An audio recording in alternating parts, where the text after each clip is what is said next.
Oke, Bismillahirrahmanirrahim. Assalamualaikum warahmatullahi wabarakatuh. Waalaikumsalam. Alhamdulillahirrahmanirrahim. Wassalatu wassalamu ala asyrafil anbiya'i wal mursalin wa ala alihi wa sahbihi wa man da'a bida'watihi wa iltazama bi tariqatihi wa tarassama khutahu wa ja'ala al-aqidatal islamiyyata asasan fikratihi wa ahkama syar'iyyata miqyasan li a'malih wa masdaran li ahkam. Asyhadu an la ilaha illallah wa asyhadu anna Muhammadan abduhu wa rasuluh la nabiyya ba'da wa la rasula ba'da amma ba'd. Oke, Alhamdulillah kita ketemu lagi di segmen kita Inspirasi Ramadan bersama mahasiswa Markas Birrul Walidain. Ya, apa kabar semuanya? Semoga selalu sehat. Akhir-akhir Ramadan ini harus jaga kesehatan, ya kan? Kita bentar lagi Lebaran. Gimana, guys? Hmm, Akhir Ramadan nih ada apa aja, guys? Gimana? aman, Aman lancar. aja ya? Aman aja. Udah hari keberapa nih? Hari ke-27 berarti. Tujuh, tujuh. Hari ke-27. Tadi malam harusnya pada ini kan, ketika pada Betul. berlomba-lomba lah mencari kebaikan karena akhir Ramadan ini keren juga soalnya banyak yang dilipat gandakan terus Hmm. ada Lailatul Qadar juga event Lailatul Qadar ya Memang Lailatul Qadar kan tebak-tebakan kan. tebak-tebakan makanya serunya Lailatul Qadar itu Ya. Lu sendiri gimana? Lancar apa ya? Kalau 27. wah alhamdulillah lancar banget Sahur nggak pernah bolong. sahur nggak pernah bolong lumayan lumayan seru Karena seru makanannya berlimpah juga sih kan. Masa ada belum. ya kemarin kebetulan kita dapat juga ya Ya. ada juga jadi yang pikir masak tidak masak gitu aja.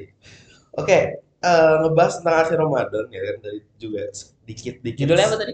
Oh iya, Belum ya? kita bahas judulnya adalah memupuk ketenangan di akhir Ramadan ya kan. Ya, judul ini kita bawakan biar memupuk ketenangan betul.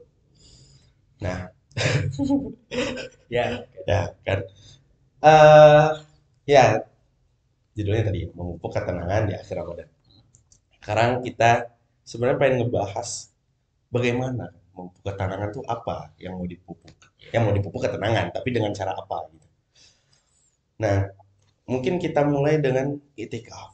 Ya, karena Tadi, kita kan tadi judulnya memupuk ketenangan di akhir Ramadan. ya, Di akhir Ramadan kita identik dengan gimana caranya kita mengklimakskan betul betul betul. peribadahan kan, Ya, dan mengheningkan diri dari hiruk pikuknya dunia ya. gitu. Nah, memang yang paling ditekankan di 10 terakhir Ramadan memang adalah itikaf gitu. Oke, apa yang bakal lu bahas dari itikaf? Mungkin kita kenalan dulu. Kan Hmm, ada pepatah tak kenal maka tak sayang. ya. Bagaimana kita mau sayang sama itikaf tapi kita nggak tahu itikaf itu apa ya? Hmm, Maka kita bahas. Itikaf secara bahasa itu adalah menahan diri dari melakukan hal yang lain. hmm. Itu adalah Asal itikaf. katanya apa? Oh, asal katanya dalam bahasa Arab akafa ya. Akaf. Akafa. Terus bukan berubah. Ziyadatul makna, tadulah ziyadatul makna kan. Aywa. Bertambahnya susunan hurufnya, maka maknanya bertambah. Ah, Ya. Nah, etika itu secara bahasa. Secara istilah, ya. apa tadi secara bahasa menahan? Menahan diri, menahan diri. Berarti dia semacam menahan diri dari aktivitas lain selain itu. Ya, selain menahan diri. Karena memang kalau diambil dari secara bahasa terlihat tadi, Hmm. kita akan menyadari bahwa kayaknya sehari-hari kita tuh penuh dengan itikaf-itikaf yang kita lakukan sebetulnya. Ya, secara bahasa betul, Iya, betul. tapi itikafnya nggak selalu tentang tentang apa kepada Allah. Ya, Itikaf kita kalau dengan bahasa tadi kan menahan diri dari hal lain. Berarti kita kalau lagi main game itu terhitung itikaf juga. jika karena tidak melakukan hal lain. Dalam melakukan hal lain. Ketika nonton film itu itikaf juga. Oke. Makanya kalau secara bahasa itu sebagaimana Quran pernah nyebut itu eh, apa ya? Ketika berkata di surat An-Nahl, kalau salah ya, itu dikatakan mahadhihi alam biasa. Dikatakan mahadhihi tamathilul lati antum laha akifun. Hmm. Ketika ngomong kepada orang-orang penyembah berhala, mahadhihi tamathil, apaan ini berhala-berhala alladhi allati antum laha akifun. Yang kalian itu beritikaf kepadanya. Ya, Yang alias kalian itu menetap kepadanya. hmm. Jadi kalian menetap dan gak menahan diri dari aktivitas lain hanya untuk berhala-berhala. Nah, jangan-jangan zaman sekarang kita juga beritikaf ke berhala-berhala lain gitu. kayak dalam Makanya ya, iya game atau film atau yang lain-lain. Nah tapi itu ya secara betul. bahasa. Secara bahasa. Itu etikaf secara bahasa.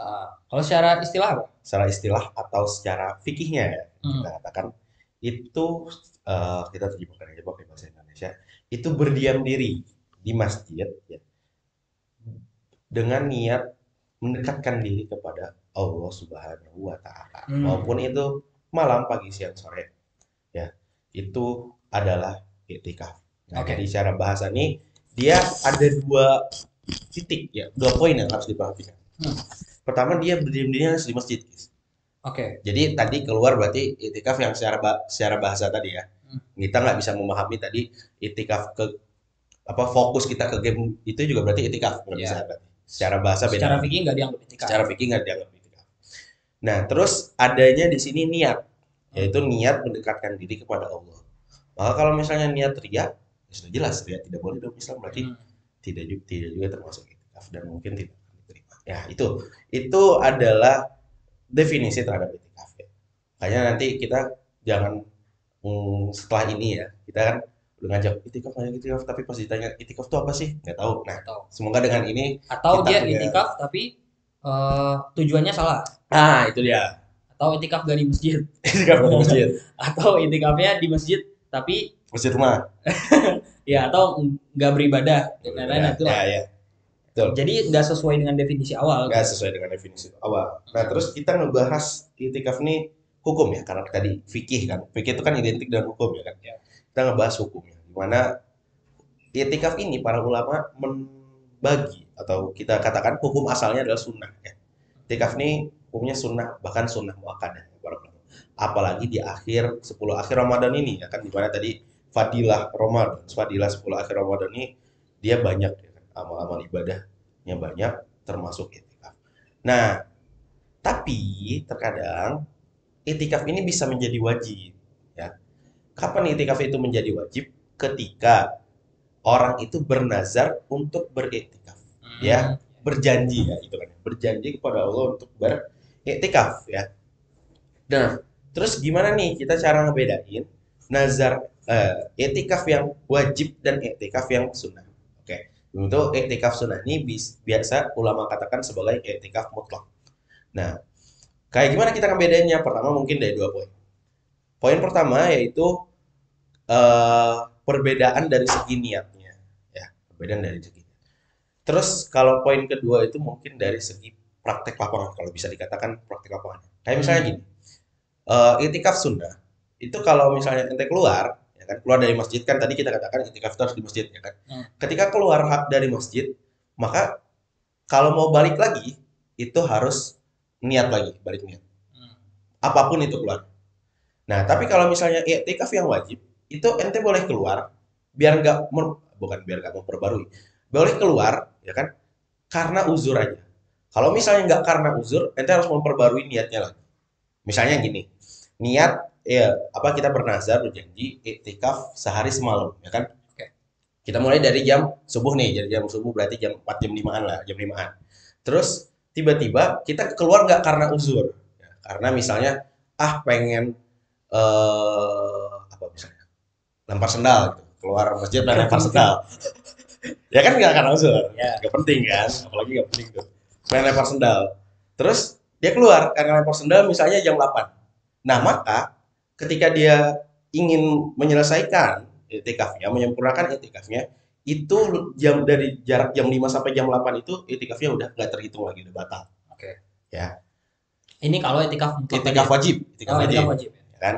Nah, tapi kalau misalnya dilakukan karena uzur, itu nggak membatalkan itikaf tersebut. Jadi nggak ngulang lagi contohnya tuh apa? itikafnya. Contohnya apa? Kayak misalnya perempuan misalnya haid tuh. Kalau misalnya bagi ibu-ibu kan ada haid. Maka ketika itikaf haid tiba-tiba ya keluar. Karena kan para ulama juga mengatakan bahwasanya perempuan nggak boleh berdiam diri di masjid ketika keadaannya haid atau najis, karena takut mengotori masjid yang dimana itu adalah rumah Allah ya kan. Ya. Nah, itu perbedaan signifikan lah antara iktikaf yang mutlak dan iktikaf yang wajib dari segi mungkin praktek lapangannya. Berarti pas yang haid tadi keluar masjid itu masih kehitung itikaf? Atau itikafnya Enggak. ke pause gitu? Ke pause. Ke pause tapi bisa dilanjut lagi berarti? Ya bisa dilanjut. Oke, oke. Oke, itu secara fikih ya. Ada Itu lagi secara perdetilan fikih yang benar bahas? hmm, mungkin itu sih. Hmm. Itu paling dari segi hukum dan segi definisinya jadi lumayan. Berarti kita kalau misalnya seakan kita itikaf sebentar pun itu bisa kehitung itikaf. Ya, hitungannya juga para ulama menempatkan ya Hmm. apa titik di mana kita mengatakan itu adalah itikaf, itu adalah bahasanya biqadri tumanina. Ya diam sejenak lah di masjid. Makanya anak saranin setiap misalnya kita pulang kerja atau misalnya apa ya, pulang sekolah gitu ya, pulang main ke masjid mau sholat, pas mau masuk masjid kita niatkan juga itikaf, ya kan? Hmm. Maupun itu di luar Ramadan. Nah, kenapa juga kita ngapain kita ngungkit itikaf di akhir Ramadan ini ya kan? Karena udah mau beres juga ya kan? Iya. Justru ini agar dilakukan juga setelah Ramadan. Karena itikaf ini bukan hanya di Ramadan aja bisa Benar, dilakukan, benar. tapi juga di luar Ramadan bisa. Nah, Setiap makanya waktu bahkan. setiap waktu kalau misalnya sempat ke masjid ya, usahakan ya kan, niatkan juga itikaf. Biar di situ udah dapat pahala sholat, bisa pahala sholat sunnah, dapat juga pahala itikafnya. Ya. Kayak gitu. Berarti walaupun dia sebentar yang penting kayak apa tadi duduk apa berdiam sejenak itu Berdiam udah sejenak. kehitung Iya. itikaf. Asal niat tadi. So, Nah, itu adalah eh, pendetilan fikih lah ibaratnya iya. SOP dari itikaf tadi. Tapi sebenarnya kalau kita membahas tentang esensi atau semacam target yang pengen dicapai Hmm, dari itikaf ini sebenarnya apa? Gitu ya. Ini ternyata udah banyak sekali dibahas oleh para ulama. Gitu. betul betul. Kita di sini aneh dapat kutipan dari kalamnya Imam Ghazali tentang itikaf. Beliau pernah mengatakan gini, Innal qalba, sesungguhnya hati itu, idza ishtaghala bi syai'in, ketika udah sibuk dengan sesuatu hal, maka khola an ghairi. Dia akan hilang kesibukan itu dari hal lain. Hmm, Ketika hati udah sibuk dengan satu hal, dia akan hilang fokus dengan yang lain. Ayyu syai'in kan, apakah apapun si sesuatu yang difokusin itu. oke. Fa idza ishtaghala bi dzikrillahi, jika dia menyibukkan hatinya itu dengan mengingat Allah, maka khola la mahalata min ghairi. Maka dia akan kehilangan space untuk meresahkan yang lain, untuk Hmm, memikirkan keresahan selain tentang Allah. Gitu. Wa inda dzalika. Nah, di titik itu ketika dia udah menyibukkan dirinya dengan berzikir kepada Allah, maka akan yalzamhu an yuraqiba wasawisal qalbi. Akan iya, iya. berkonsekuensi pada dia harus terus menjaga dan mengawasi was-was, mengawasi bisikan-bisikan yang ada dalam hatinya. Itu. Wal khawatir allati tata'allaqu bid dunya, dan khawatir dan keresahan keresahan kekhawatiran-kekhawatiran yang berkaitan sama dunia. Itu harus dia Hmm. apa kurangin Oh, harus dikurangi ya. ketika dia sudah mendawamkan menyibukkan hatinya dengan mengingat Allah Hmm. tadi. Kenapa? Oke, wa ma yatadzakkaru fi min mimma qad madha min ahwalihi wa ahwali ghairihi, dari, dan dia juga harus menghilangkan kesibukan dari apa yang udah dia lakukan tentang keadaan dirinya, tentang keadaan orang lain. Dia harus uh, mempersedikit kekhawatiran tentang itu. Hmm.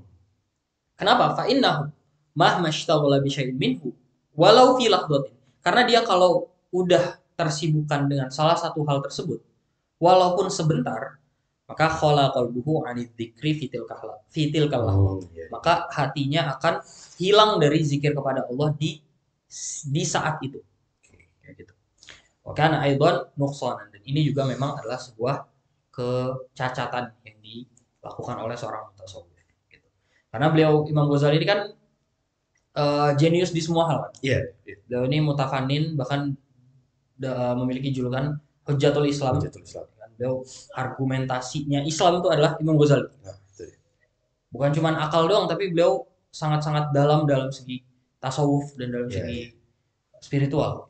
Jadi memang pembahasan beliau sangat-sangat filosofis gitu ibaratnya, dan dalam. Nah, itu yang bisa kita ambil dari Imam Ghazali. Ya, tadi Raki sudah ngeluarin quotes ya dari Imam Ghazali atau makalah dari Imam Ghazali. Ana juga punya dari Imam Kostolani. Oke. Yes. Jadi kita Mengkosalah. berganti-gantian aja. Kita Saling ardu aduh. quotes kita. Karena Oke, banyak quotes tuh nggak penting. sebenarnya Iya kalau quotes-quotes yang beredar biasanya terkadang hidup itu ah quotes itu mas semua. kan kayak Quotes. gitu-gitu nggak penting. Ini kita ngambil Eh, quotes yang beneran ada dasar ilmunya ya, gitu dari quotes para ulama. ulama-ulama ya kan. Lebih keren juga kita.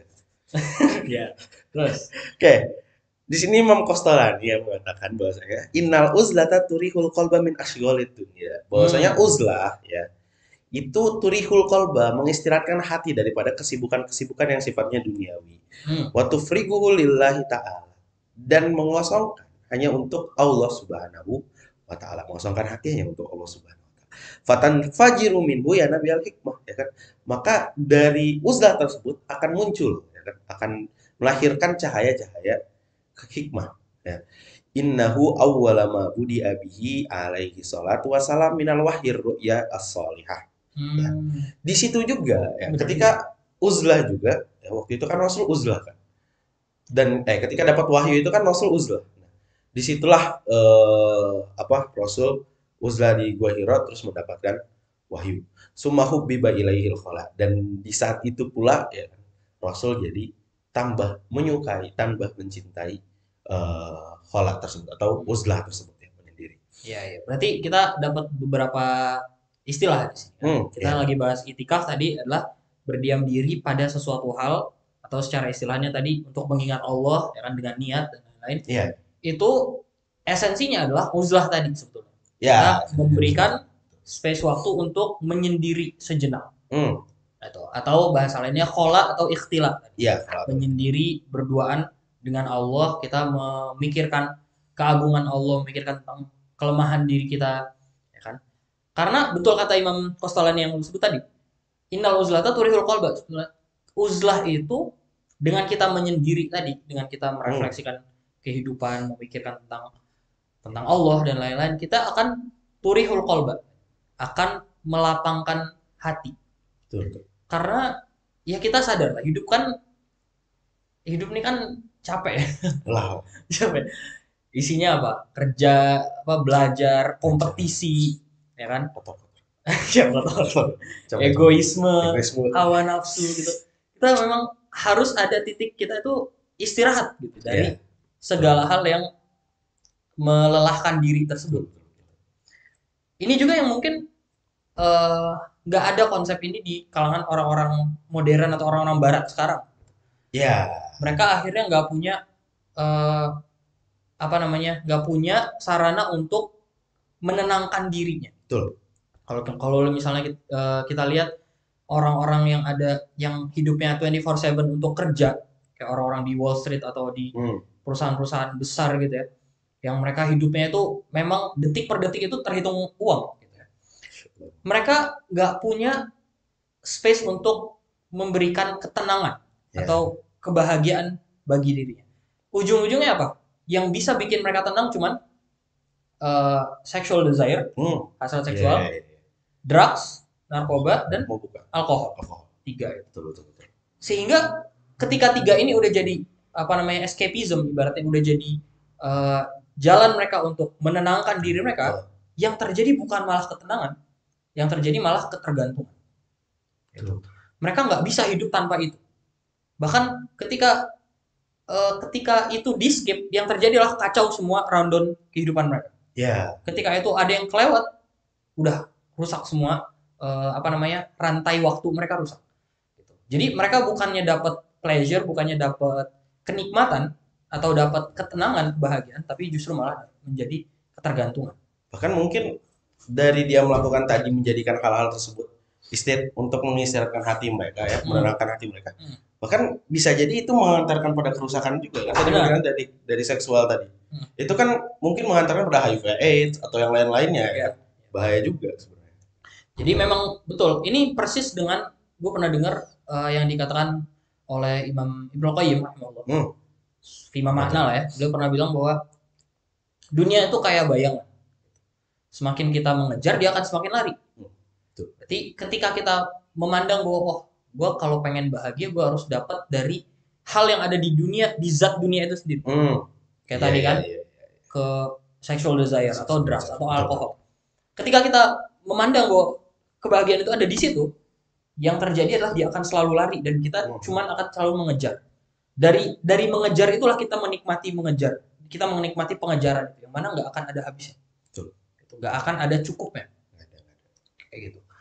Itu memang itu solusi satu-satunya yang cuman Islam doang yang kasih. Yang punya. Itu adalah udah take rest, berhenti kita sejenak. Betul. Ya kan? Gak melulu kita hidup uzlah, nggak tiap hari uzlah nggak juga. Nggak juga. Tetap Islam ngajarin kita untuk kerja, untuk apa namanya, belajar, untuk sosial, untuk berkompetisi dan lain. Tapi ada titik di mana kita harus ya udah gitu, mengistirahatkan diri kita dan mencari waktu dengan Allah Subhanahu wa taala. Karena dari situlah kita akan mendapat ketenangan tadi sebagaimana yang dikatakan oleh Imam Al-Qastallani. Betul. Dan itu memang menarik ya, kalau kita ngikut gimana cara ulama itu melihat hidup, itu kita bakal tertuntun bisa gimana ya? Ibaratnya hal-hal sederhana atau hal-hal yang rumit sekalipun akan kita temui dengan mudah dengan cara mengikuti cara pikir para ulama tadi. Kita sibuk hari ini bingung kan, gimana gue dapat keterangan, gimana gue dapat apa namanya kebahagiaan. Bahkan orang-orang barat itu kalau kita pengen lihat yang mereka tuju semenjak dari sejarah mereka dulu, semenjak dari Renaissance, ya kan, masuknya peradaban barat modern. Semua mereka itu hanya berputar mencari apa yang namanya kebahagiaan, mencari ketenangan doang. Mereka bingung dalam mendefinisikan apa itu tenang, apa itu bahagia. Kalau kita baca misalnya buku-buku filsafat politik ya, kalau misalnya ada yang tertarik dengan politik orang-orang barat itu, kita misalnya bisa baca buku On Liberty karya John Stuart Mill. Dia salah satu semacam ulama liberal gitu. Ulama liberal, oke. Ya, dia salah satu pengasasnya. Ketika dalam On Liberty itu, sebelum dia jauh membahas tentang teori politik, tentang filsafat politik, dia berangkat dari hal yang sangat sederhana dari manusia, yaitu adalah mendefinisikan kebahagiaan. Gimana cara kita mendefinisikan kebahagiaan? Oh, buat gua kayaknya yang paling pas kebahagiaan itu adalah kebebasan. Oke. Semakin kita bebas, semakin kita dapat kebahagiaan. Garisnya cuman yang penting kita nggak melanggar kebebasan orang lain. Kita harus bebas memuaskan hasrat kita, memuaskan apapun keinginan kita, selama nggak bertentangan dengan keinginan orang lain. Itu aja garisnya bagi si John Stuart Mill. Jadi dia mendefinisikan kebahagiaan itu adalah kebebasan. Padahal ya kalau kita pengen jujur mah, kebebasan kadang nggak berujung pada kebahagiaan juga, bahkan justru nggak pernah berujung pada kebahagiaan. Justru yang berujung pada ketergantungan tadi. Betul. Bebas, orang bebas narkoba. Oke, sebutlah siapa? Jerman misalnya, atau negara-negara yang membebaskan narkoba. Kuba. Iya. Yang terjadi apa? Ketergantungan nggak bisa hidup tanpa. Ya. Orang yang ngebebasin judi, akan selalu ada ketergantungan itu kan? Ya, nggak bisa sehari nggak ada judi. Itu, aduh, bulan ini gua belum dapat cair. Akhirnya dia harus mengerahkan semua hal supaya dapat lagi kenikmatan judi. Dia rela rugi berkali-kali. Bahkan bisa pinjol nanti buat judi doang. Atau kita mendefinisikan kebahagiaan apa? Kenikmatan seksual. Akhirnya nggak ada titik puas. Nggak akan ada titik akhirnya. Bahkan sesimpel kita menjadikan kebahagiaan itu uang, itu pun nggak ada titik akhirnya. Orang-orang di Wall Street itu ketika mereka udah dapat debit uang seminggu itu bisa ratusan ribu US dollar, ketika mereka capek dan mereka berhenti, rasa capek itu paling berlangsung beberapa jam aja. Setelah itu mereka berpikir, no way, gue harus tetap melanjutkan ini karena nggak ada jalan lain untuk hidup kecuali menjadi kaya. Nggak ada jalan lain hidup kecuali untuk menjadi kaya. Ujung-ujungnya kaya jadi nggak bermakna lagi. Ujung-ujungnya duit itu nggak jadi berharga lagi karena ya udah kehilangan arti, kehilangan titik habisnya udah nggak ada. Nah itu Islam justru ngajarin nggak, kebahagiaan bukan didefinisikan dengan hal tersebut, justru ketenangan itulah bahagia. Ya. Sebagaimana yang dikatakan oleh Imam Al-Qastallani. Sangat menarik kalau kita mengikut cara pandangnya para ulama. Dan tadi seperti yang lo bilang, Imam Qastallani di sini menyinggung bahwasanya menariknya uzlah ini atau semacam itikaf ini adalah hal pertama justru yang ada dalam syariat syariat Islam. Betul. Karena dia terjadi justru di awal wahyu itu turun. ya kan? Nah, waktu itu di Gua Hiro ya kan? Di Gua Hiro. Nah, ini Oh, menarik juga. Kita bisa melihat di sini kita bawa buku kitab Fikih Sirah karya karya Syekh Ramadan Al-Buti, Syekh Ramadan Al-Buti. Beliau di sini ketika ngebahas tentang kronologi Nabi dapat wahyu di Gua Hiro. Beliau justru banyak menitik beratkan em, kepada uzlahnya, justru mengambil pelajaran banyak banget dari uzlahnya. Oke, kita bisa baca di sini. Kalau di sini di halaman 60. Syekh saya Ramadan Al-Buti mengatakan gini. Fahiyah, kejadian uzlahnya Rasul di Gua Hiro sampai dapat wahyu. ya. Itu tuwaddihu, menjelaskan kepada kita. Annal muslima, bahwasanya seorang muslim layakmul islamuhu mahma kana mutahalliyan bil fadl. Seorang muslim itu nggak akan sampai pada titik sempurna, full keislaman. Iya. Walaupun dia mengejar banyak-banyak fadilah, iman bi alwanil ibadat, walaupun dia mengerjakan berbagai jenis ibadah. Oke. Hatta dia nggak akan dapat kesempurnaan Islam itu, nggak akan 100% keislamannya sampai yajma'u ila dzalika sa'atin minal uzlah. Sampai dia menyisihkan beberapa waktunya untuk beruzlah, untuk menyendiri dengan Allah. Wal khulwah tadi kan, berduaan dengan Allah. Yuhasibu fihan nafsa, yang di situ dia mengevaluasi dirinya, berkontemplasi. Gitu. Memikirkan apa yang terjadi dalam hidupnya hari-hari ini. Gitu. Wa yuraqibullah ta'ala, dan merasa dilihat oleh Allah, merasa diperhatikan oleh Allah, merasa dipantau oleh Allah. Kayak gitu. Dan gak cuma itu, di dalam uzlah juga wa yufakiru fi madhahiril kaum. Dan dia memikirkan, merenungkan madhahirul kaum, apa aja yang terjadi di alam semesta.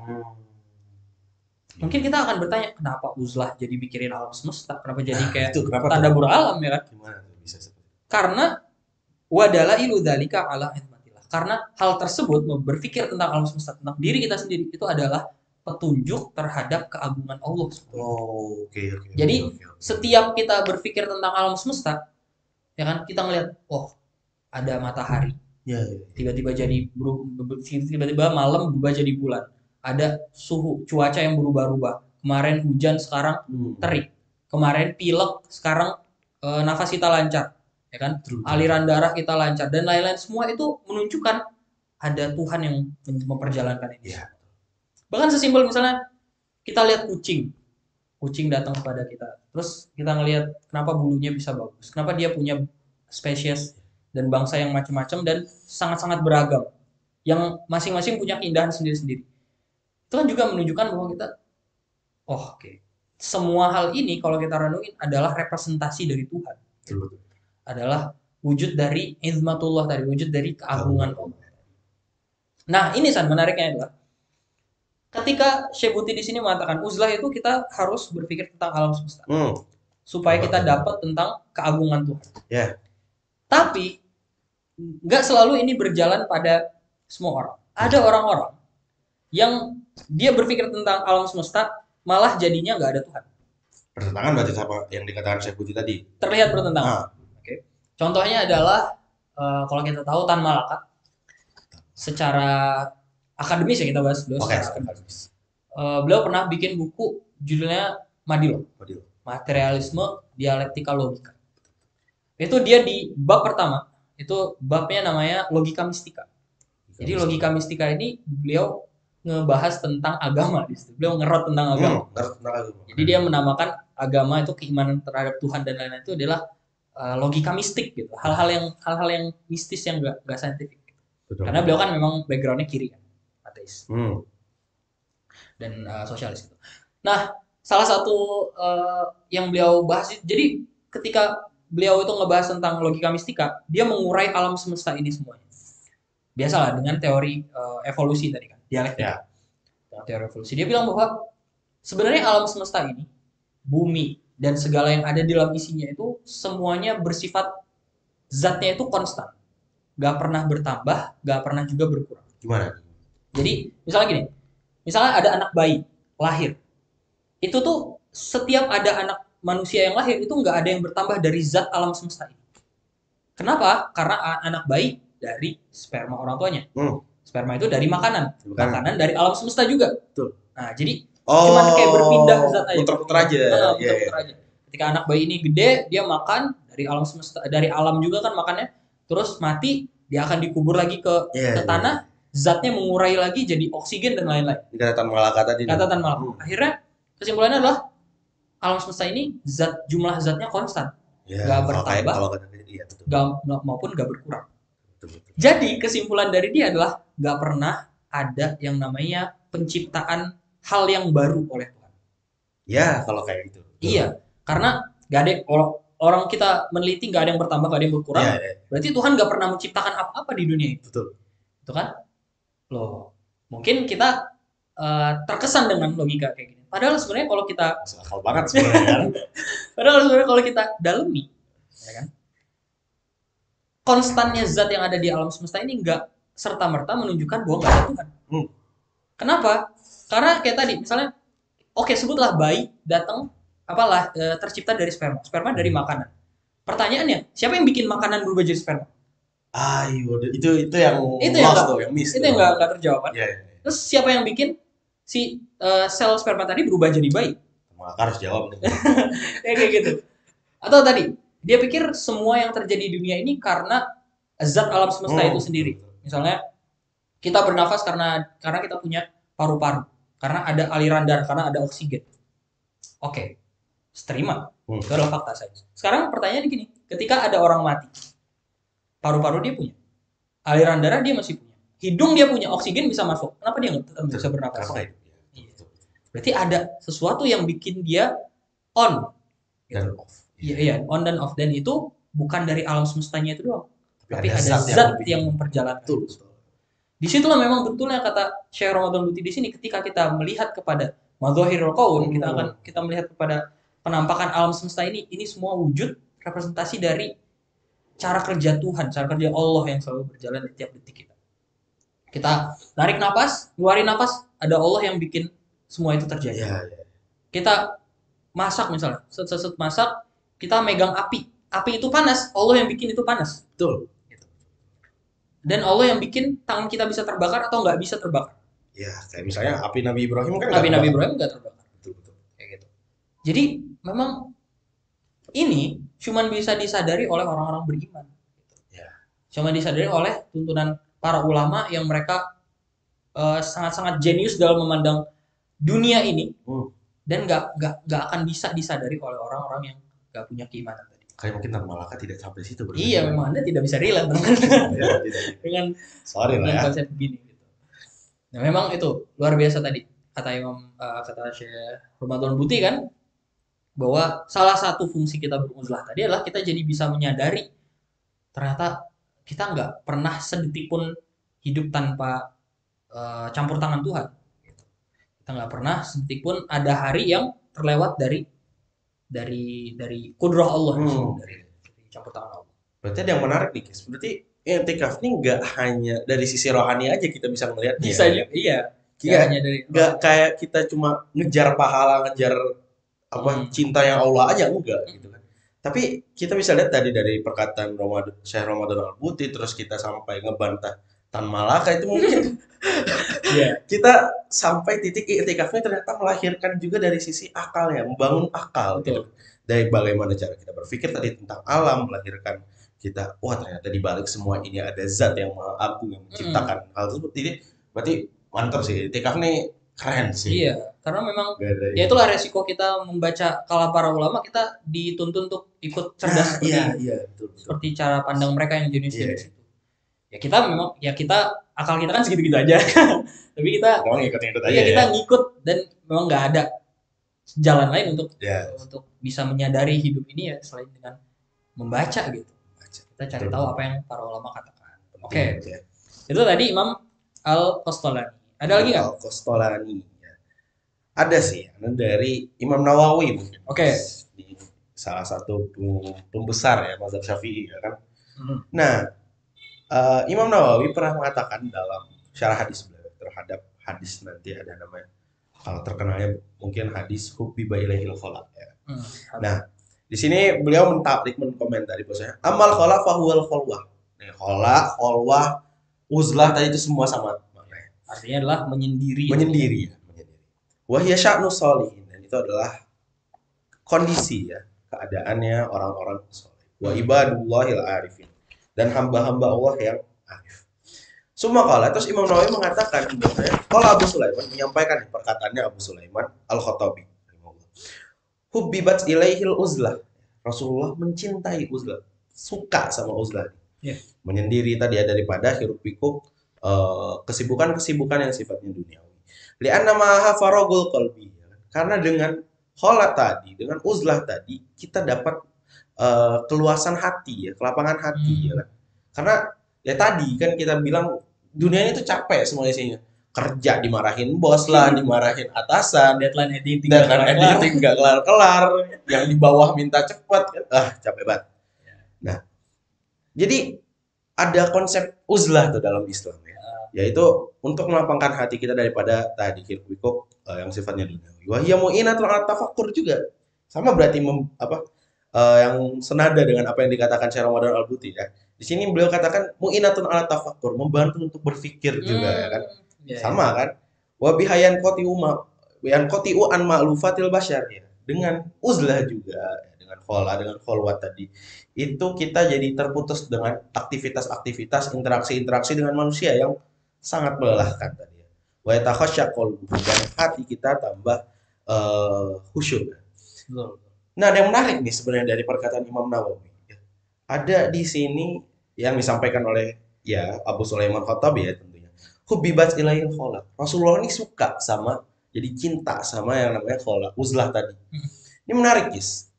Kadang gini, orang-orang ngelihat, ngapain sih gue itikaf gitu kan, mending gue perang sarung aja gitu. Ngapain sih gue itikaf, mending gue nge-push rank sama teman-teman gitu kan. Ngapain gue itikaf, mending gue push drakor, push film gitu kan. Ini akhir siapa yang bilang kayak gitu? Ada lah, ada. Oke. Oke, ada orang-orang yang kayak gitu kan. Karena nanti takutnya nanti habis lebaran kita udah masuk kuliah lagi, habis lebaran kita udah kerja lagi. Oh gitu, selama ini ada sih, bukan. Gak ada lagi kita sempet nonton kayak gini. Pusre gak ada lagi, guys. Nah, langsung ujian ya habis Ramadan ya. Itu dia. Nah, makanya ada yang unik. Rasulullah di sini tadi kan orang-orang tadi nggak mau itikaf. Padahal di satu waktu ketika kita tanyakan apakah siapa teladan kalian, siapa orang yang kalian teladani, mereka bilang Rasulullah, mereka bilang Nabi Muhammad. Tapi kayak gimana ya, orang ini meneladani tapi tidak mau melakukan apa yang orang yang diteladaninya gitu. Rasulullah suka sama itikaf, tapi kenapa ente yang ngaku-ngaku sebagai orang yang meneladani Rasul nggak suka juga sama itikaf, nggak pengen melakukan itikaf bahkan ya kan. Nah, ini adalah hal yang mungkin terbanyak luput dari kaum muslimin ya kan. Tadi di mana sebenarnya kita harusnya mencintai apa yang dilakukan oleh Rasul ya kan, malah tidak, bahkan membencinya mungkin. Walaupun ya kita katakan itikaf ini tadi hukumnya sunnah ya kan, tapi ya walaupun sunnah kan artinya mayusabu ala fi'li, diberikan pahala, diberikan ganjaran ketika melakukannya, walayu akob, tapi tidak diberikan ikob, tidak diberikan azab atau dosa ala tarki ketika ditinggalin ya kan. Nah, walaupun konsep itu kan konsep definisi fikih, tapi bagaimana sekarang kita menyikapi sikap terhadap fikih tersebut. Tadi kan kita ngebahas hukum itu sunnah itu hukum. Sekarang bagaimana kita membahas sikap terhadap hukum tersebut. Seorang muslim tadi yang kalian katakan, kita katakan bahwasanya orang muslim ini seharusnya meneladani Rasul, maka seharusnya dia tidak juga meninggalkan sunnah-sunnah yang dilakukan oleh Rasul. Kan itu adalah adab mungkin sebagai seorang muslim, itu adalah sikap bagi seorang muslim ya kan. Nggak hanya kalian harus melakukan yang wajib memang harus dilakukan, tapi yang sunnah ini adalah sebagai bentuk ikrar kalian, bentuk pembuktian kalian kepada Rasul terhadap cinta kita ke Rasul. Terhadap cinta kita ke Rasul, di mana tadi kan kalian bilang ya teladan kami Rasul, tapi kalian tidak melakukan apa yang disukai oleh Rasul ya. Karena memang betul kata lu tadi bahwa apapun yang dicintai oleh Rasul itu jadi sangat layak atau selayaknya kita ikut cintai juga. Iya, harusnya kayak apapun gitu. yang beliau benci itu juga yang selayaknya kita benci. Iya. Kenapa bisa kayak gitu? Karena sebenarnya kalau mau dipikir-pikir, Rasul Muhammad SAW itu adalah inti dari adanya kita semua. Betul. Inti dari adanya dunia ini bahkan. Kok bisa? Kok bisa kayak gitu? Oh, ini pernah konsep ini bahwasanya Nabi itu adalah inti dari alam semesta dan dari manusia semuanya ini sangat jelas dijabarkan oleh para ulama. Ada Imam Busiri dalam beliau bikin burdah tuh ya, beliau syair-syair pujian kepada Nabi SAW. Salah satu baitnya beliau bilang kayak gini, kaifa tad'u ila dunya daruratu man laulahu lam tukhrijid dunya minal adab. Gimana bisa kamu, ya kan, bagaimana kamu menganggap dia mementingkan dunia, Nabi Muhammad mementingkan dunia, padahal karena ada beliaulah dunia ini dikeluarkan dari ketiadaan. Maksudnya adalah gimana kamu bisa mikir Nabi itu butuh dunia, padahal kalau bukan karena beliau dunia ini aja nggak diciptain. Oke, mungkin kita nganggap perkataan ini adalah perkataan hiperbola aja. Oke, lebay. Apa kita ini adalah perkataan berlebih-lebihan untuk menyanjung Nabi? No, tapi karena sebenarnya itu adalah fakta. Fakta. Bukan kalimat berlebihan, bukan. Ya. Dunia ini memang diciptakan karena ada Nabi. Dalil apa? Oke. Ada apa? Ini dijelaskan oleh Imam Baijuri. Oke. Jadi ada hadis, yaitu adalah hadis riwayat Al-Hakim dan Al-Baihaqi. Apa tuh? Hadis riwayat Al-Hakim Al-Baihaqi yang mengatakan ketika min qaulillah ta'ala li Adam, perkataan Allah kepada Nabi Adam. Jadi Nabi Adam itu suatu saat pernah meminta kepada Allah untuk diampunkan dosanya. Dan beliau itu kan beliau Nabi manusia pertama. Yeah. Beliau itu alal arsy, ya kan, ala manabi yang arsy itu kalimat la ilaha illallah Muhammad. Beliau melihat di tiang-tiang arsy itu ada kalimat la ilaha illallah Muhammad Rasulullah. Tiada Tuhan selain Allah, Muhammad Rasulullah. Mungkin kalau kita jadi Nabi Adam ya, siapa nih nama baru nih? Loh, ada duluan nih. Iya, kalau ada duluan di tiang arsy. Di surga nggak ada. Siapa nih? Akhirnya setelah beliau mengetahui bahwa ini adalah Rasul Allah yang sangat dimuliakan oleh Allah, yang paling dimuliakan, maka beliau Nabi Adam meminta ampun kepada Allah dengan memention namanya Rasul. Bihaqqi Muhammadin, ya kan, dengan kemuliaannya Muhammad ini aku meminta ampunan dengan doa. Gitu. Terus Allah mengatakan sa'altani bihaqqihi, ya kan, engkau meminta kepadaku dengan perantara Muhammad tadi. Bertawasul lah ibaratnya kita. Nabi Adam tuh bertawasul, ya Allah saya minta ampun dong dengan hal yang kau cintai yaitu Muhammad. Dan Allah mengatakan, dan memang benar, laulahu ma khalaqtuka. Kalaulah bukan karena Nabi Muhammad saya nggak akan menciptakan engkau wahai Adam. Gitu. Itu yang ini hadis yang menurut Anda cukup mengagetkan juga ya, karena sampai Allah mengatakan kalaulah bukan karena Muhammad Allah nggak akan menciptakan Nabi Adam. Berarti, nah ini logika ini dibawa lagi oleh Imam Baijuri ketika ngesyarah hadis ini. Beliau bilang gini. Beliau jadi menjabarkan gini. Wa Adam Abul Bashar. Adam itu kan bapaknya manusia. Ya. Bapaknya seluruh manusia. Itu premis pertama. Qad khalaqallahu lahum ma fil ardi wa sakhkhara lahum syamsa wal qamara wal laila wan nahar. Sekarang faktanya Allah menciptakan langit, menciptakan bumi, menciptakan malam, menciptakan siang. Intinya menciptakan alam semesta ini seluruhnya untuk manusia. Oke. Nah, wa hadhil umur, wa idza kanat hadhil umur, dan ketika semua hal ini, alam semesta ini, innama khuliqat li ajlil bashar, adalah diciptakan demi manusia. Wa abul bashar, sedangkan bapaknya manusia yaitu Adam, innama khuliqa li ajlihi sallallahu alaihi wasallam, itu diciptakan demi adanya Nabi Muhammad. Maka kanatid dunya innama khuliqat li ajlihi. Maka sesungguhnya dunia ini juga diciptakan demi adanya Nabi Muhammad. Iya. Oke. Walaupun kita mungkin, ya memang sih Nabi Muhammad walaupun beliau datang di abad yang udah berapa ratus Masehi, tetap aja kalau kita bayangin ya, dari semenjak manusia pertama diciptakan, semenjak alam semesta itu diciptakan, itu intinya cuma satu, supaya nanti hadir satu orang yang bernama Muhammad SAW. Logikanya tadi, Allah menciptakan alam semesta demi manusia. Ya. Manusia, siapa petingginya? Ya Adam, Nabi Adam. Nah, sedangkan Nabi Adam sendiri diciptakan demi adanya Nabi Muhammad nanti. Berarti kesimpulannya, alam semesta ini berikut semua manusia yang ada di isinya itu diciptakan demi satu orang, yaitu Rasul Muhammad SAW. Gitu. Wih, itu benar-benar menggambarkan kepada kita betapa nggak signifikannya kita ada di dunia ini, betapa nggak pentingnya kita ada di dunia ini dibandingkan dengan keutamaan Iya, Rasul. dunia ini cuma buat Rasul padahal aslinya. Iya. Jadi dunia ini dulu terjadi peperangan Romawi Persia dari apa para nabi ya kan, Nabi Isa dengan Nabi Musa, semua para nabi itu dipergulirkan. Itu semua skenario itu hanya untuk datang episode lahirnya Nabi Muhammad. Masya Allah. Keren. Di situ memang ketika orang bilang beruntunglah kita menjadi umat Nabi Muhammad tuh menurut saya bukan hal yang hiperbola lagi, tapi itu memang udah fakta. Betul. Kita berada di bawah pimpinan inti dari alam semesta ini, inti dari dunia ini. Gitu. Maka benar kata lo tadi, nggak ada hal yang beliau lakukan kecuali itu jadi mulia. Nggak ada sesuatu yang dinisbatkan kepada beliau kecuali itu jadi penting. Bahkan Habib Ali Al-Jufri itu beliau pernah bilang, afdolu baqail ardi, sebaik-baik tanah di bumi ini, yang bahkan lebih utama dari Ka'bah, itu adalah makam Rasul SAW. Kok bisa tanah kuburnya Rasul itu lebih baik dari Ka'bah? Kenapa? Karena tanah itu bersentuhan langsung dengan jasad manusia terbaik.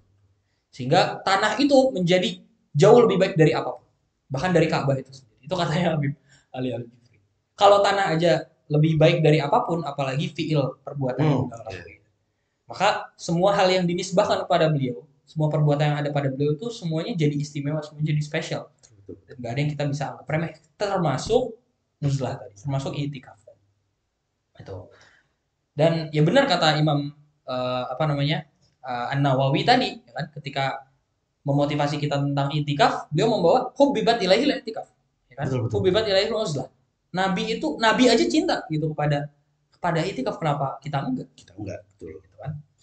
Ini juga jadi keinget nih sama ada salah seorang penyair, sastrawan Mesir loh. Namanya Ahmad Shauqi. Oke. Nih kita dulu pelajari pas 3 sana lagi, 3 SMA ya. Anggap aja gue masih ingat lah ya. Ya, ini juga beliau datangkan di Nahjul Burda, di mana syair Nahjul Burda ini, qasidah Nahjul Burda ini, para sastrawan bilang ini adalah muharadah terhadap Imam Busiri tadi. Burdahnya Imam Busiri yang tadi yang membacakan. Saingan lah bahasanya. Tapi nanti ada beberapa sastrawan mengatakan bahwasanya enggak, itu enggak bersaing. Pertentangan, bukan bermaksud bersaing. Karena nanti ada tujuan-tujuan syair baru yang disampaikan oleh Ahmad Syarif. Beliau mengatakan gini, numu ilaihi fazadu fil ula syafa. Sebelumnya ngebahas tentang nasabnya ya. Oke. Nenek moyangnya lah bahasanya. Numu ilaihi, para nenek moyangnya itu dinisbatkan kepadanya. Fazadu fil ula syarafa. Maka mereka bertambah syaraf kemuliaannya. Ya kan, dinisbatkan kepada beliau. Dinisbatkan kepada Nabi Muhammad SAW. Asalnya Bani Hashim kan adalah bani yang terhormat ya kan. Tapi dengan munculnya Nabi Muhammad SAW, lahirnya Nabi Muhammad dari kalangan Bani Hashim, itu menambah mulia lagi kedudukannya Bani Hashim. Numu ilai fazadu fil ula syarafa farubba aslin li far'in fil fakhorin. Mereka apa? Farubba aslin li far'in fil fakhorin. Oh iya. Nah, sedikit sekali kejadian di mana nenek moyang itu ya kan, farubba aslin ya, aslin nenek moyang li far'in dari turunannya, dari cucunya. Fil fakhorinumi, mereka dapatkan kebanggaan, mendapatkan keistimewaan tadi. Nah, di mana di sini ada yang unik. Berarti Ahmad Syauqi bilang, Rasul ini dia mulia bukan karena nisbahnya ke Bani Hashim, tapi Bani Hashim lah yang mulia karena adanya Rasul di situ. Ini adalah hal yang baru juga ya kan? Iya. Hal unik deh, Rasulnya memang tadi benar bahwasanya di mana Rasul, apa yang dilakukan Rasul, terus ternyata dunia ini diciptakan untuk Rasul, itu adalah hal yang semuanya istimewa ternyata yang didapatkan dari Rasul. Makanya sangat aneh ketika kita bisa membandingkan ibaratnya Nabi dengan suatu tokoh yang ada di yang kita kagumi. Enggak coy, enggak selevel. Sorry lah. Enggak bisa. Ketika Nabi misalnya akwal Nabi kita bandingin sama akwal filsuf mana gitu. Kita kayak bandingin mana yang lebih bijak. Nggak bisa lah. nggak apple to apple karena syarafnya Nabi itu melampaui apapun. Betul. Dan itu memang faktanya gitu. Kalau nggak ada Nabi ya nggak ada kita semua, nggak ada alam semesta ini, nggak akan ada ilmu pengetahuan dan semuanya. Gitu. Kan tadi melampaui batas tuh apa bahkan tadi ya Ahmad Syauqi sebelum bait yang Anda bacakan tuh bilang bahwasanya qad ahto'an najmu ya. Bintang tuh salah menganggap dia paling tinggi. Sebenarnya nabi lah paling tinggi dari bintang gitu. Kayak bahasanya di atas awan ada langit, di atas langit ada nabi gitu. Pada waktu aja bintang udah salah. Udah salah, gak usah menganggap lu paling tinggi, sorry lah. Nggak sadar diri. Gak sadar diri deh. Iya. Dan memang menariknya ya ketika kita ngomongin tentang Rasul SAW tadi, yang menarik adalah ketika beliau punya ibaratnya ini kan kedudukan yang superior, superioritas yang sangat-sangat tinggi melampaui apapun. Betul. Andai kan beliau itu pengen jadiin semua umatnya itu budak bisa aja.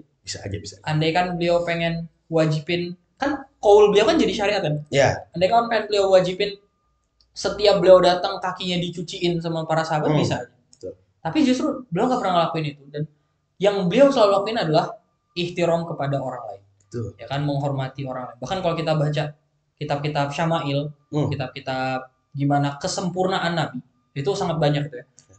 Imam Tirmidzi disyarah lagi oleh Imam ya banyak lah para ulama itu sangat banyak membahas tentang Syama'il. Dari situ kita bisa mendapatkan gimana deskripsi detail dari karakter Nabi, dari fisik Nabi, gimana cara beliau jalan, gimana bentuk postur tubuh beliau, dan lain sebagainya. Dan salah satu yang menarik adalah ketika beliau ngomong itu, beliau ketika ada yang ngajak beliau bicara itu, beliau selalu menghadapkan seluruh badannya untuk menghormati orang yang lagi ngomong itu. Dan beliau selalu apa, mukanya, wajah beliau itu selalu bercahaya, selalu kayak muka menghormati, respect gitu kan. Padahal beliau adalah orang terpenting di alam semesta. Ibaratnya kalau kita jadi orang pertama di USA, orang pertama di Amerika sebagai presiden Amerika pun, kita nggak bakal mau ngeluangin waktu buat orang-orang yang remeh-remeh. Tapi beliau nggak pernah. Sebaliknya. Beliau sebaliknya. Justru ajaibnya beliau masih bisa mementingkan nasib kita sebagai umatnya. Ketika beliau mau wafat, itu aja udah menjadi alasan kepada kita untuk nggak ada cara lain kecuali kita mencintai beliau. Betul. Yang mana kan kita tahu lah cerita yang populer ketika nanti akhirat beliau nungguin kita di belakang di setelah jembatan Sirat itu kan. Padahal beliau udah tinggal bisa menikmati hidup aja dalam surga. Emang beliau punya dosa? Nggak pernah. Emang beliau punya kezaliman? Nggak pernah. Emang beliau punya hutang sama kita? Nggak pernah juga. Tapi beliau tetap nungguin kita dan memberikan kita perhatian yang sangat besar, bahkan mengorbankan kenyamanan beliau sendiri demi umat-umatnya. Jadi memang nggak ada alasan bagi kita untuk nggak mencintai Rasul SAW dan apapun yang beliau lakukan tadi, termasuk sunnah-sunnah beliau, termasuk apapun yang menjadi kesukaan beliau, itu pun menjadi hal yang layak untuk kita sukai juga. Apapun yang beliau benci itu jadi hal yang sama juga layak untuk seharusnya kita benci. Kadang kan kita sering mikir, itu kan Nabi, itu kan Nabi. Gue ya gue gitu, beda. Ya kalau nggak ada Nabi nggak ada lu. Itu kan Nabi. Ya gimana bisa kita bilang itu kan Nabi gue ya gue? Kalau nggak ada Nabi, Anda nggak pernah ada di dunia ini. Jalan logikanya harusnya kayak gitu. Kita nggak bisa memisahkan diri kita dari keterikatan kita dengan Rasul. Karena beliau sendiri pun yang lebih penting dari kita itu selalu menjalin koneksi dengan umatnya. Gimana kita mau memutus hubungan dengan Rasul SAW? Itu hal yang nggak masuk akal, nggak bisa diterima oleh siapapun. Nah, ini memang menarik ya. Terakhir ya, gue juga dapat kutipan dari Imam Az-Zuhri yang masih berkaitan dengan uzlah tadi, i'tikaf. Apa tuh? Beliau pernah bilang, ajaban minan nas. Ajaib orang-orang ini. Aneh. Manusia ini aneh. Kenapa aneh? Kaifa tarakul i'tikaf? Bisa-bisanya mereka meninggalkan i'tikaf. Sedangkan wa Rasulullah sallallahu alaihi wasallam kana yaf'alu syai' wa yatruku syai' wa ma tarakal i'tikaf hatta kubito. Sedangkan Nabi itu pernah ngelakuin sesuatu meninggalkan sesuatu, ngelakuin sesuatu meninggalkan sesuatu. Misalnya puasa Senin Kamis, kadang beliau lakuin, kadang beliau tinggalin. Sholat rawatib, kadang beliau lakuin, kadang beliau tinggalin. Tapi satu hal yang nggak pernah beliau tinggalin adalah space untuk beriktikaf dan berduaan dengan Allah. Mungkin kita hari ini nganggep teman kita kan, wis gila lu ngapain itikaf, aneh banget. Lo yang aneh Anda nggak pernah itikaf. Yang aneh yang bilang aneh tadi. Jangan macam-macam. Itu kata Imam Azuri, Anda yang aneh nggak pernah itikaf gitu kan. Nggak pernah memberikan waktu kita untuk beruzlah tadi. Itu yang justru yang aneh. Karena Nabi aja, ya tadi lagi-lagi patokannya adalah Nabi. Ketika Nabi aja semua hal yang beliau lakukan pernah dilakukan, pernah ditinggalkan. Tapi satu hal yang nggak pernah ditinggalkan adalah making time dengan Allah. Betul.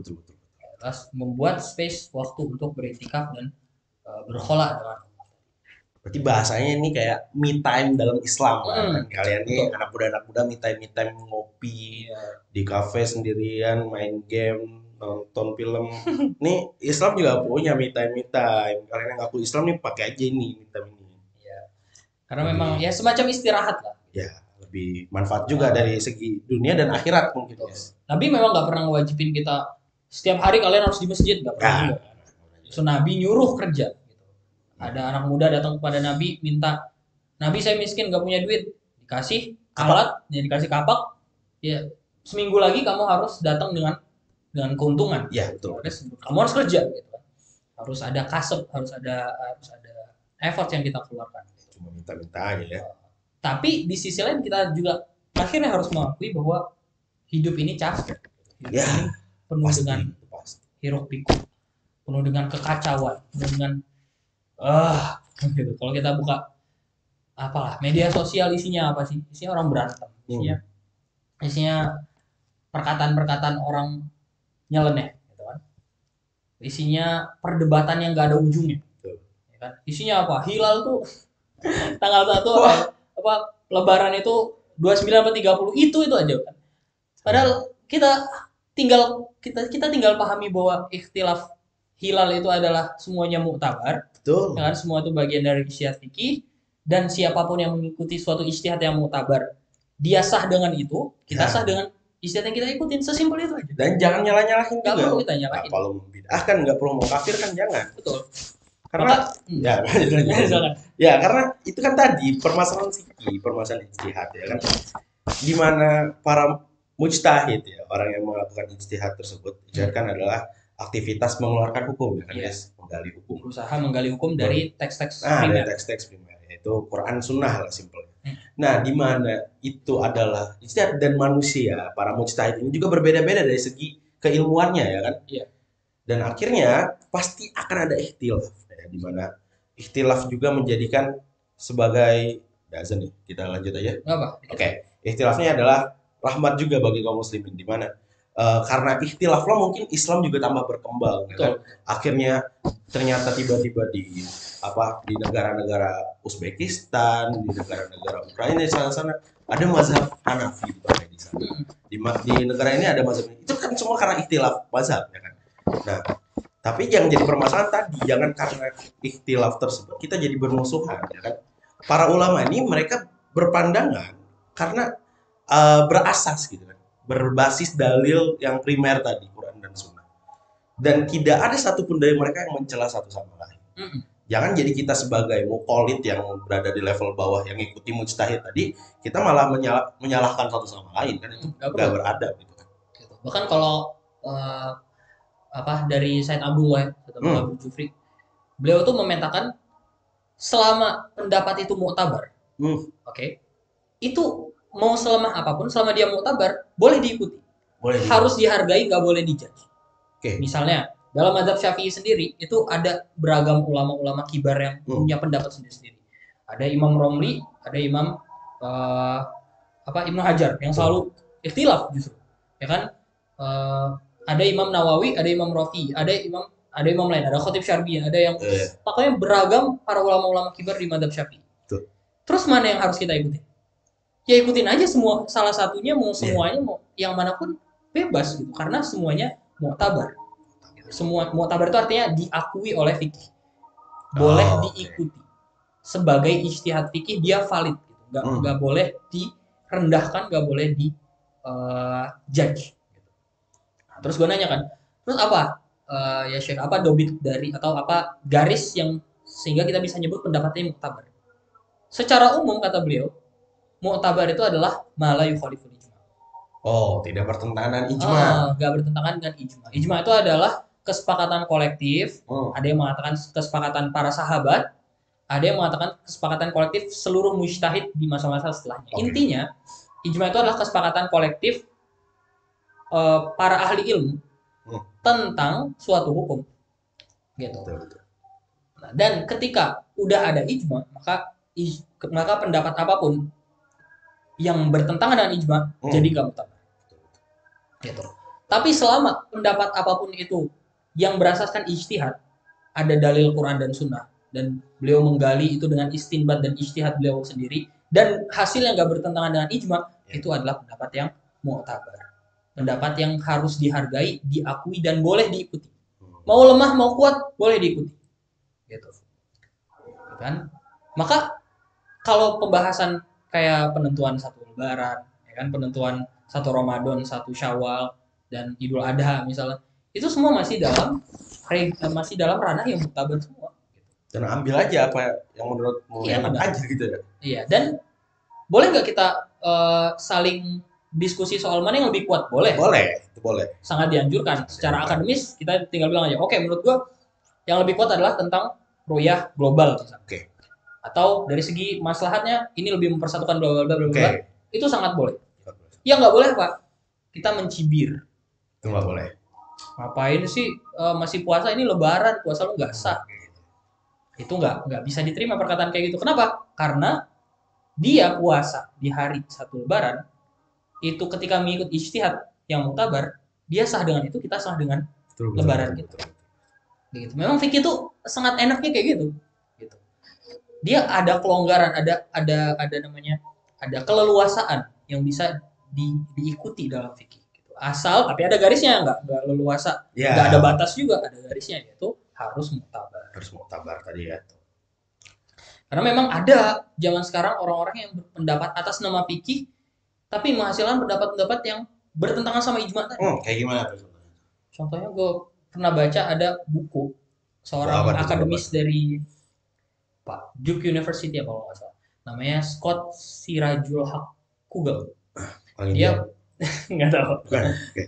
Dia punya buku tentang homosexuality in Islam, kan? Gimana? Tentang homoseksual dalam Islam itu gimana hukumnya gitu ya. Dia di buku itu dengan berani membawa tafsiran ayat yang tentang Nabi Lut itu. Oh, Jadi dia menafsirkan cerita tentang Nabi Lut dalam Al-Quran itu, mereka diazab bukan karena homoseksualnya, tapi mereka diazab karena pelecehan ketika ngelakuin homo. wah. Karena rape, karena pelecehannya, bukan karena liwatnya, bukan karena gay lesbian.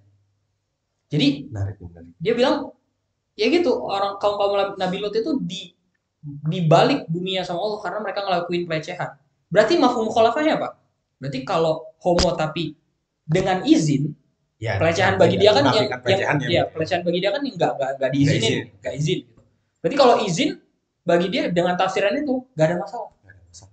Nah ini pendapat kayak begini udah jauh dari muktabar. Ini udah nggak bertentangan dengan ijma. bertentangan dengan ijma, karena nggak pernah ada, karena ijma mengatakan yang diazab oleh Allah itu adalah yang homoseksual, bukan karena rape atau pelecehan. Itu kan diksi baru kan. Iya, iya, betul. Pelecehan itu kan istilah baru, nggak ada zaman dulu istilah pelecehan konsen bla bla bla, itu nggak ada.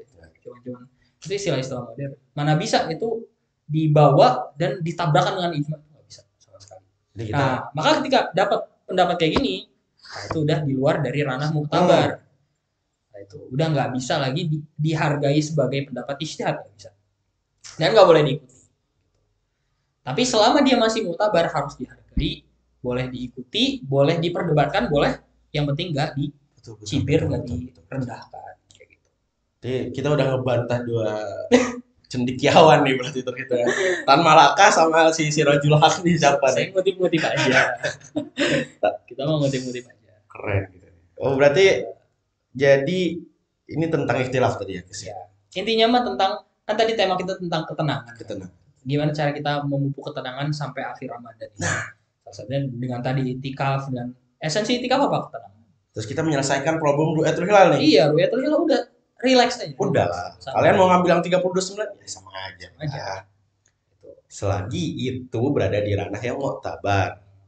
Dan Kecuali kita bernazar tadi kan, punya yamin untuk ikut suatu pendapat. itu udah beda lagi. Pendapat mazhab tersebut. Ya. Jadi ya udah kita nggak bisa berpaling dari itu. Ya. Bukan karena nggak boleh berpaling ijtihad, tapi karena kita udah yamin tadi, udah sumpah tadi. Betul. Itu mah beda hal, beda urusan, beda kayak nazar. Tapi ada juga nih guys, tentang ikhtilaf nih, kita tadi intinya dalam ikhtilaf nih kita nggak boleh mencibir. Nggak boleh. Ada kebanyakan masih dari kawan-kawan kita yang menganggap ikhtilaf ya, berbeda pendapat ya, dengan guru ini terhitung tidak beradab, tidak hormat lah sama guru.